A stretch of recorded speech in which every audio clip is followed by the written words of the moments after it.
Klaipėdoje prasidėjo jubiliejinė 50-oji jūros šventė. Danijos upės ir Kuršių marių pakrantėse jau įsirikiavo 10 laivų.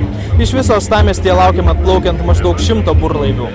Organizatoriai prognozuoja, kad pasižiūrėti regatos į Klaipėdą atvyks apie 1 milijoną svečių. Surengti finalinį didžiųjų burlaivių regatos etapą Klaipėdoje siekta daugiau nei 10 metį. Pasak uostamiesčio mero, intensyviausi darbai vyko pastaruosius 2 metus. Klaipėda burlaivius pasitiko puikiamis švartavimosi sąlygomis ir renovuotomis krantinėmis. Mūsų uostamiestis, mūsų centras, mūsų Danijos krantinės, mūsų pilies uosto krantinės taipogi įgavo naują pavydalą ir tai dėka to, kad mes laukime šios regatos. Į Klaipėdą atplaukė maždaug 1,3 tūkstančio laivų įgulų narių iš 18 šalių. Visą Liepos mėnesį burlaiviai lenktyniavo tarp Gdynės, Sankt Peterburgo ir Turkų uostų. Pirmieji regatos dalyviai uostamiestį pasiekė prieš kelias dienas. Pirmoji Klaipėdoje pasirodė lietuvių jachta Ambersail. 12 laivų dėl prastų oro sąlygų ir kitų nesklandumų teko pasitraukti iš lenktynių. Dėl nepalankaus vėjo buvo nuspręsta sutrumpinti ir lenktynių laiką. Kai pasukome į Klaipėdą, pūtė priešinis vėjas, tad užtrukome ilgiau nei tikėjomės, bet viskas gerai. Į Klaipėdą atplaukė ir didžiausias pasaulyje rusų burlaivis Sedov. Prieš beveik 100 metų pastatyto laivo ilgis 118 metrų. Greta jo prisišvartavo ir dar 2 įspūdingo dydžio laivai – norvegų Christian Radich ir lenkų Darmlo Džeži. Didžiųjų burlaivių regatos organizatoriai negailėjo gerų žodžių Klaipėdai priėmusiai regatos dalyvius.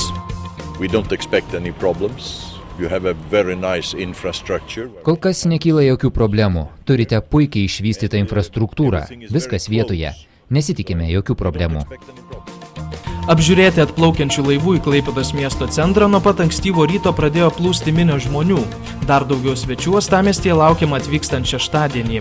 Atvykusiųjų į Klaipėdą 4 dienas lauks įspūdingi renginiai – koncertai, sporto varžybos, tautodailininkų mugės. Svečiai galės ne tik nuo kranto stebėti regatoje dalyvaujančius laivus, bet ir užlipti ant denio bei pabendrauti su buriuotojais. Apžiūrėjom pačius didžiausius 5 laivus. Iš tikrųjų įspūdis labai didelis ir labai smagu, kad Lietuvoje toks renginys vyksta. Labai patiko tie maži laiveliai. Tokie jie gražučiai atrodo, kad vandenį kaip žaisliukai.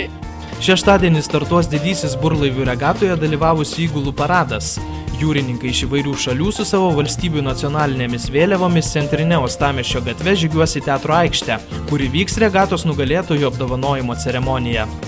Milijonas, mažiau, šiek tiek, o koks čia skirtumas? Man reikia, kad būtų svarbu, kad žmonėms būtų čia smagu atvykti ir pasižiūrėti ir jie pajustų tą jūrinę dvasią, kurią kvėpuoja šiandien Klaipėda. Renginio organizatorių teigimu, į uostamiestį regata galėtų sugrįžti ne anksčiau nei po 7 metų. Reporteris Paulius Vindžigalskis, Klaipėda.